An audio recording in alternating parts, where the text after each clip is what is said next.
Chari na nagdiriwang ngayon ng kanyang kapanganakan, Golden na kapanganakan.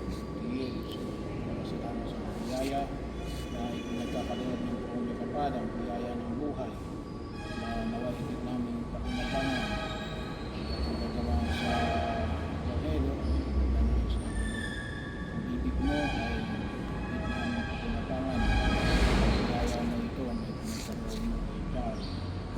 Bigyan siya ng lakas ng katawan para sa kanyang gawain sa kanyang mga mahal sa buhay sa likod ng kanyang ginagawa. Bigyan mo siya ng kaliwanagan ng kaisipan upang makita yung tamang ganda sa kanyang ginagaanan.